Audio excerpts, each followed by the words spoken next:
back to the channel on the Go Chicago, where we talk all things Chicago sports and sports in general. You already know who it is. Your boy might be back with another episode of my new edition. Called in the Quick Hitters. If you haven't seen episode one, I'm gonna just touch on what Quick Hitter is again. Quick Hitter is something that I made just to like discuss all the small topics that may come out throughout the week rather than just making a 2-minute video of discussing that certain topic. I'm just going to combine all the topics that come out throughout the week into one video. You may sometimes get a episode with just all Bears news or all Bulls news, or you might get one with just all NFL and NBA news, or just sometimes like today episode I may combine the news into one video. Like today I got a couple of Bears topics and a couple of Bulls topics, combine it all into one episode. So that's basically what Quick Hitter is. So in case you guys haven't seen the first episode, this is episode 2.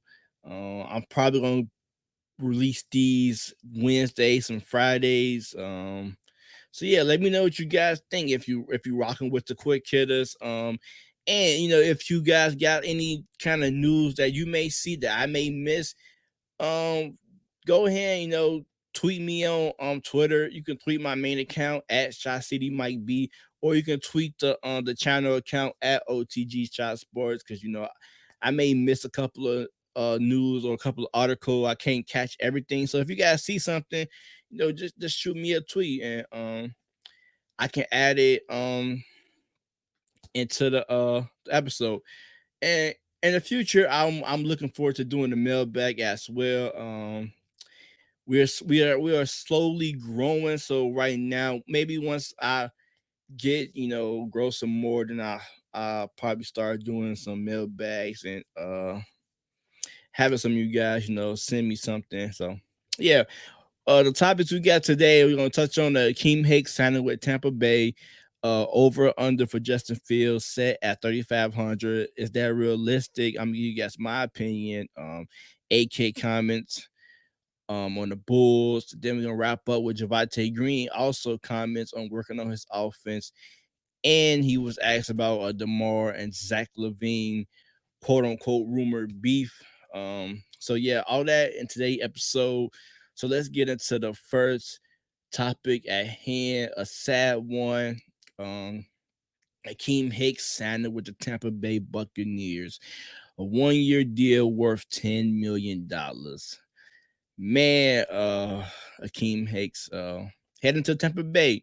I think it's a perfect fit for Akiem Hicks. Like I said in the previous episode, I'm not looking for if because I want Akiem Hicks back with Chicago. I was never looking for Akiem Hicks to give me all 17 games. I'm cool with Akiem Hicks just playing, giving me 12 games, because I know as with those 12 games he's going to give me, he's going to be playing to the best of his ability. So I can take that over a lot of guys nowadays. So I think him going to Tampa Bay, giving them those maybe 12 to 14 games, to help them get back to the Super Bowl. I think Tampa Bay is going to be perfect for him. Only 32 years old. I believe he still got some game left in the tank. That probably means a Dominican Sue would not probably be re-signed with the Tampa Bay Buccaneers. So wishing Akiem Hicks well. Tampa Bay, they got them a dog, a locker room leader, somebody who's going to help them tremendously, especially in the run game, stopping the run. So, yeah, Akiem Hicks going to be truly missed. I was hoping he'll return back to this Bears team. I still believe we could have used him up front, especially in the locker room. I still would not mind taking him playing 12 games, especially at that age, injuries going to, pile up. But when available, he's going to play, going to give it his all. So I understand Ryan Poles may not want to go that route. So I understand that, but I would have loved Akiem Hicks to come back to Chicago. So Akiem Hicks, when he came to the Bears, he was already a great player, but his career really took off with the Bears. His first 3 years was amazing until that injury that kept him only played in 5 games in 2019. One time Pro Bowler in 2018. Everybody know that defense in 2018. 77 games with the Bears. Eight pass deflections, five forced fumble, five fumble recoveries, 31 sacks, 247 tackles, 88 QB hits, 51 tackles for loss for Akiem Hicks, 6 years in Chicago. That's an amazing stat line.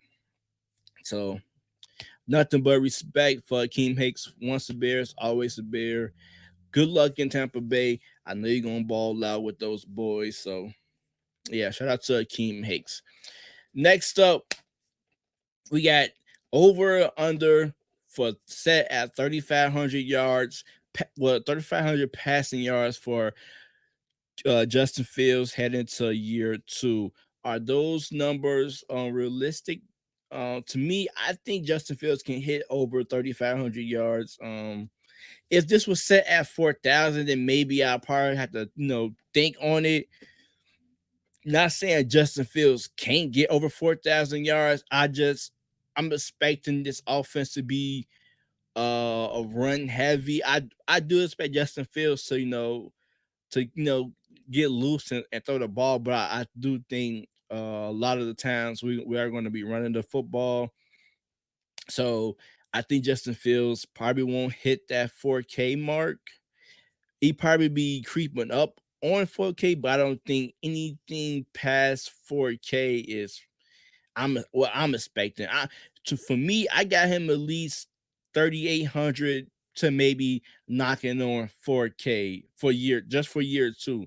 Not saying he won't ever hit over 4K, which I think he will do, but I think just for this season, a new offensive system, the right way is to run the football, get the quarterback, get the run game going to open it up for the quarterback, which I don't think Justin Fields just going to be having all these 600-yard games, 400-yard games.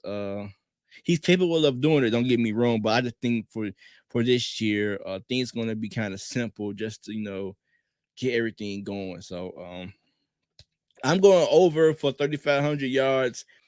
I'm predicting 3,800, maybe knocking on 4,000 for Justin Field in year two. Let me know what you guys think down in the comment section. You going over, you going under for Justin Fields for 3,500 yards. So next up, we got AK comments. AK comments on House of Basketball. Quote, I've been rocking Bulls jersey since I was a student, and I've been a fan of them since then. AK has told House of Basketball, the vision is to win the title. I realized last year that this historic club deserves a better team. The current situation is not good enough, and we need to create something better. That's music to my ears. Especially, I never heard a Bulls GM speak like that.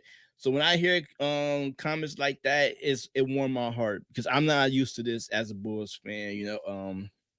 I really do believe everything AK says. I really do. I really do believe he want to bring a championship to this franchise. I'm rocking with AK. Whatever he decides to do, whatever move he make, he got my full on trust. I'm not expecting him to hit on every move, but I do trust him and to make the right decision. If opportunity come his way, I believe he will. He's gonna analyze it and trying to come up with the best deals. A lot of guys were saying maybe this a hint at another big move to come this off season. I'm my guess. I don't think is a big move will be probably be this off season, but I could be wrong. Anything's possible with this front office as we've seen in the past. If I'm had to predict anything, I'm predicting maybe not a home run, but I do think a move will come this off season. So yeah, man, just those comments. I love hearing AK talk like that. It's a breath of fresh air. We're not really used to things like that here in Chicago. So yeah, just hearing those, I love it, man. So keep doing your thing, AK. Last topic of the day: Javonte Green working on the offense. Javonte Green was talking to War Ready War Ready Media Exclusive. Um, so first off, Javonte Green started off talking about Chicago Sky. Every time here in Chicago and the Sky have a game, I try to come out and show my support. Green said after the Ace handed the Sky an 83-76 loss. I'm a big fan of the WNBA. I have a lot of friends in the WNBA. I always come out and support when I can. So that's dope. You know, a lot of guys showing love to the WNBA. I'm not gonna say I'm a huge fan of the WNBA, but I do support the WNBA. I do tune into games here and there. I hope they get to that level that I think it can be. A lot of talented women that can really play. Uh, my favorite player as of right now is Asia Wilson. I really love her game. So that's my favorite WNBA player as of right now. Before her, I was a Skylar Diggins fan. So right now, Asia Wilson is my girl. So next quote is basically talking about making life easier. Quote, I just want to make the guys' life easier, Green said. Working on my offensive game, just being more aggressive and confidence in myself to know what I'm capable of doing, not shying away from being aggressive, not trying to score and make the other not trying to score and make the other guy's job easier. Another quote, there was so much attention on Zach, DeMar, and Vucevic, Green said. I just want to take some of that pressure off of them so they can play the game that they have been playing for so long, being the top players in the NBA. And he touched upon training. Quote, I'm training here in Chicago right now with a couple of guys that I know around the city, Green said. I'm training with the coaches here as well. They have a goal for me next year.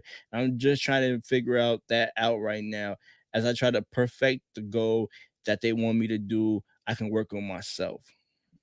So that's kind of a little nugget that Javonte Green possibly going to return. I believe he got another year left on his deal. I would never expect Javonte Green to for the Bulls to move off Javonte Green unless some type of big move come out and they would have to part ways with Javonte Green. But I always said if Javonte Green get an offensive game, he's going to make big money. The defense is already there, the hustle is already there. Just give me a 35% from the three on the consistent basic, which he did at a point of the season. And man, Javonte Green could be a huge part of the Bulls bench next year. And I believe that offensive game will come to fruition next offseason. So um last but not least, they touch upon LeVar Ball, talking about Lonzo. He thinks Levine intends to go to the Lakers because he have rift with DeMar DeRozan and is upset about his current role on offense. Green is aware of the rumors, but he's not paying attention to those things. He just minding his business that pays him. And Green said, quote, there are rumors, Green said. I pay attention to facts. So if it's a rumor, I'm not about to believe that without getting both sides of the story. Right now, I'm working on myself. So that was the quote, Javonte Green, basically talking about answering a question about the Levine situation with DeMar DeRozan, which to me, I don't think it's a beef between the two. It's just LeVar Ball just stirring the pot. When LeVar Ball speak, he's going to say some outlandish things, and to that case, he did. So yeah, that's all I got for you guys. Let me know what you guys thoughts on the AK comments and Javonte Green comments. If you want to let me know down in the comment section or tweet me. So yeah, man, stay tuned for the next episode of Quick Cutter. Like I said in the beginning of the video, if you guys got anything you want to send to me, make sure you tweet me on my Twitter account. My main Twitter account, Shy City Might Be, which is right there. Or you can just tweet me at OTG Shy Sports. So without further ado, I'm gonna get up out of here. Thank you guys for listening. Don't forget to hit that like button and subscribe to the channel. Peace.